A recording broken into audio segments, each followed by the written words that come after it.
بسم اللہ الرحمن الرحیم۔ حضرت لوط کی قوم پر اللہ کا عذاب۔ حضرت ابراہیم علیہ السلام کے زمانے میں ایک بستی سروم نامی میں اللہ تعالیٰ نے حضرت لوط علیہ السلام کو اپنا پیغمبر اور نبی بنا کر بھیجا۔ حضرت لوط علیہ السلام کی قوم کے لوگوں کا محبوب مشغلہ چوری، ڈاکہ اور زنا تھا۔ حضرت لوط علیہ السلام نے اپنی قوم کو بار بار سمجھایا، لیکن ان پر حضرت لوط علیہ السلام کی واضح نصیحت کا کوئی اثر نہ ہوا، بلکہ وہ الٹے ان کے خلاف ہو گئے اور کہنے لگے، اگر تم سچے ہو تو اس بستی سے نکل جاؤ۔ حضرت لوط علیہ السلام نے اپنی قوم سے کہا، میں ڈرتا ہوں کہ تم پر خدا کا عذاب نہ آ جائے، اس سے بہتر یہی ہے کہ ان برے کاموں سے باز آ جاؤ اور خدا کے نیک بندے بن جاؤ تاکہ اپنی دنیا اور آخرت کو سنوار سکو، اور یقین کرو مجھے اللہ تعالیٰ نے تمہاری طرف اپنا رسول بنا کر بھیجا ہے۔ لیکن ان پر حضرت لوط علیہ السلام کی واضح نصیحت کا کوئی اثر نہ ہوا، بلکہ وہ لوگ حضرت لوط علیہ السلام کو تنگ کرنے لگے اور کہنے لگے،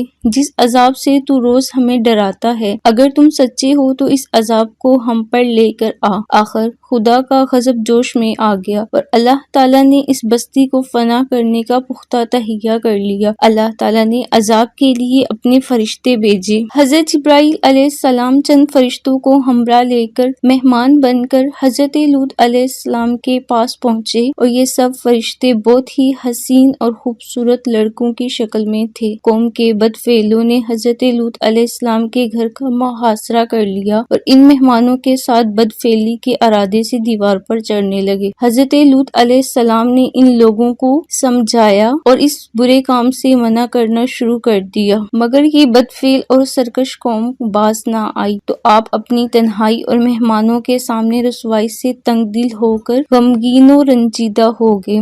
تب فرشتوں نے اپنا نقاب اتارا اور کہا کہ ہم اللہ کے بھیجے ہوئے فرشتے ہیں۔ حضرت جبرائیل علیہ السلام نے فرمایا کہ آپ مومنین اور اپنے اہل و عیال کو ساتھ لے کر صبح ہونے سے قبل ہی اس بستی سے دور نکل جائیں، اور خبردار کوئی شخص پیچھے مڑ کر اس بستی کی طرف نہ دیکھے، ورنہ وہ بھی اس عذاب میں گرفتار ہو جائے گا۔ پھر حضرت جبرائیل علیہ السلام اس شہر کی 5 بستیوں کو اپنے پروں پر اٹھا کر آسمان کی طرف بلند ہوئے اور کچھ اوپر جا کر ان بستیوں کو الٹ دیا، اور یہ آبادیاں زمین پر گر کر چکنا چور ہو کر زمین پر بکھر گئیں۔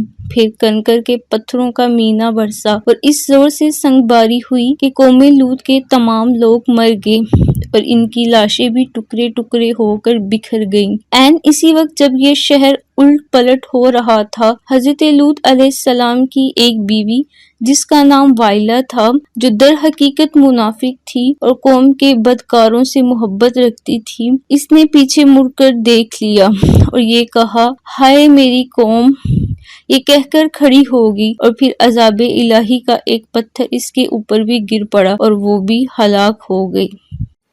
جی ناظرین، اگر آپ کو ہماری یہ ویڈیو اچھی لگی ہو تو ہمارے چینل کو سبسکرائب کریں، ویڈیو کو لائک کریں، کمنٹس باکس میں اپنی قیمتی رائے کا اظہار ضرور کریں تاکہ ہم مزید بہتر سے بہترین ویڈیو بنا کر آپ تک پہنچاتے رہیں۔ شکریہ۔